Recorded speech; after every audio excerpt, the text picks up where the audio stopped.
Okay guys, you asked for it, we're going to do it. Flame finishing this lovely skinny ash handle that I've carved out. You won't find these in a hardware store, they're pretty old school these. So what you want to do is start your blowtorch. And what we're going to do today is we're going to just really lightly pick up the grain. Alright, we're not going to do a crazy kind of charred finish, because what that does is it can really negatively impact the strength of your axe.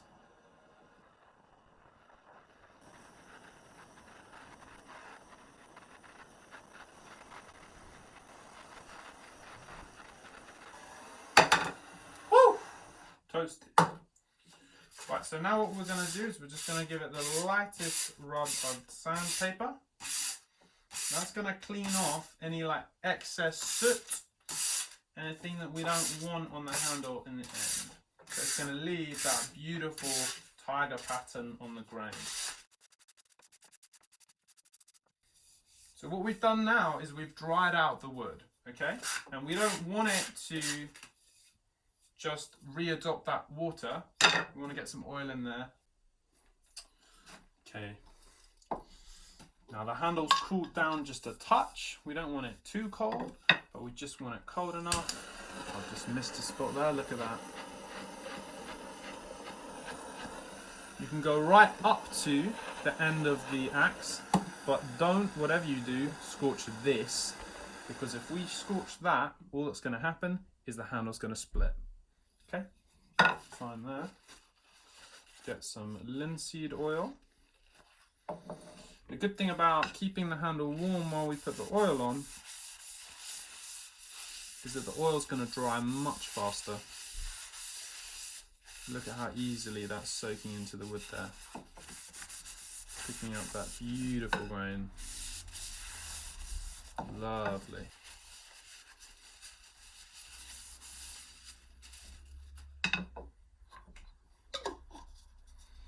There we have a flame finished ash handle. Beautiful. So our next task is to cut the slots for the wedges into our shaft, and we're going to cut 2 slots, one going from front to back and one across the shaft, and these both want to be roughly in the middle. You want to end your cut about 1/3 up from where the bottom of the axe head sits on the shaft. So we're ready for the final fit up. I've got my wedge and my cross wedge cut. I have my handle. I've got some spare wedges, should I need them. We're ready to go. Let's get a little bit of glue. You don't need glue. It's a luxury. A lot of people say don't glue your axe heads, but I like to for security and longevity. And if the wedge ever needs to come out of a hatchet, you know, you're kind of pretty game over at that stage anyway. So we're just going to tack that on the desk. See the axe head on. Then I'm going to grab my weighted mallet, tap it home. And that's a soft face, so we're not going to split out the handle at all doing that. That axe is really seated very nicely on there. Just give it another couple of taps. And we're starting to get curl over pretty much all the way around. Yeah, and about there I'm going to stop because that's beautiful. We're just going to check the balance. We're within that first 1/3 of the blade. Feels great in the hand. That's ready for wedging. You just want to check the width of your wedge to make sure that your wedge is going to fill out the eye. This wedge is easily going to fill out that eye, as you can see. And then we've got a cross wedge that's going to help us just bring in the hourglass a little bit more. So, bit of glue. And to be honest, the glue at this stage is more a lubricant than anything else. It's going to just help that wedge slide into there. Any security it ends up giving the axe is really going to be secondary to the friction that's going to hold everything together. I'm going to grab a wooden mallet, stand your axe up, pop your wedge in, if it will go,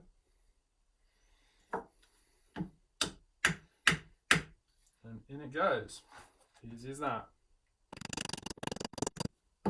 At about this stage, I like to come along with a tissue, wipe out that excess glue, otherwise it's just going to get on the head and it's going to look all yucky. You just need to tap the wedge a little bit more forwards than it currently is.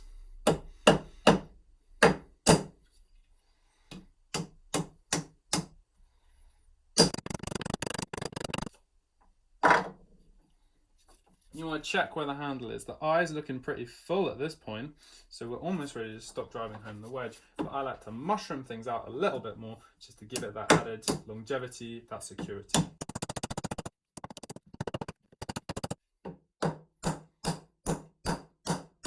And about there, that's where the wedge lined up to on the handle anyway. So you can see on the cross wedge there, we're approaching the bottom of the cut, so you want to kind of stop hammering there. You don't want to split the handle, that would be really bad. And then what we're going to do is we're going to cross wedge it as well. Little touch of glue, less than I used earlier because that was far too much. In it goes. Oh, my bad there. What I want to do on these cross wedges is taper them.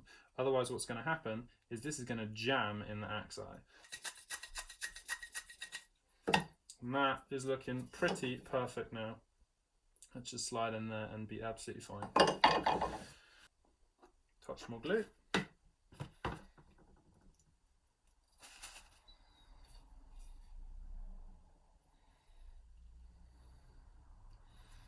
Just want to tap that wedge forward a bit so the cut lines up. No, it wasn't intentional.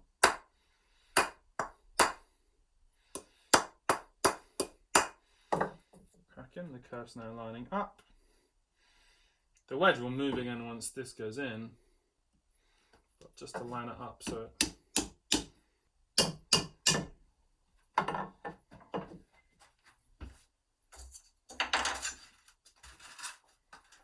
and I'm just going to use this piece of ply to get that wedge in there where it needs to be.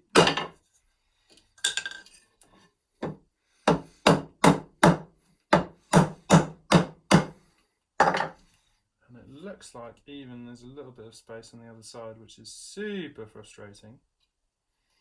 That's what happens, I guess. So I'm just going to grab a little bit off one of these.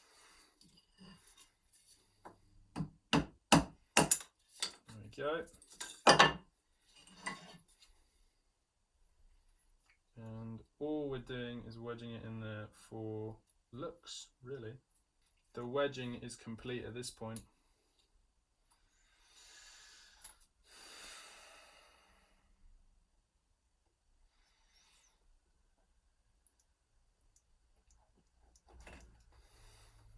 There we go.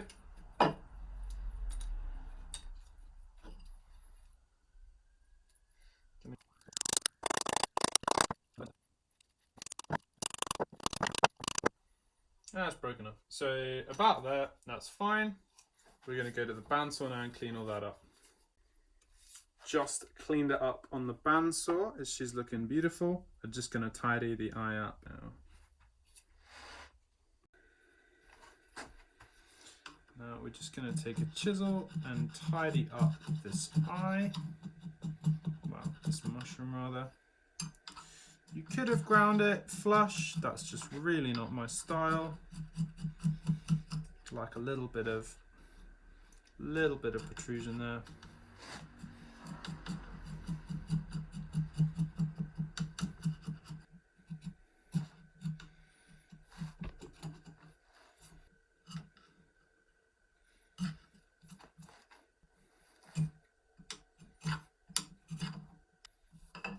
A little bit of sandpaper.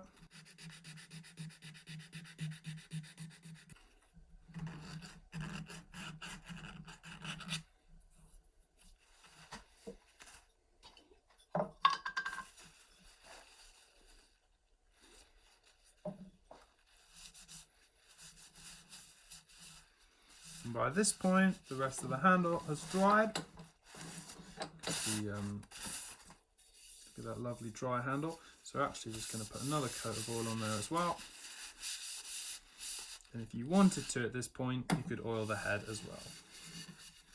I've already done that and I've already heat sealed it, so I'm not going to do that again.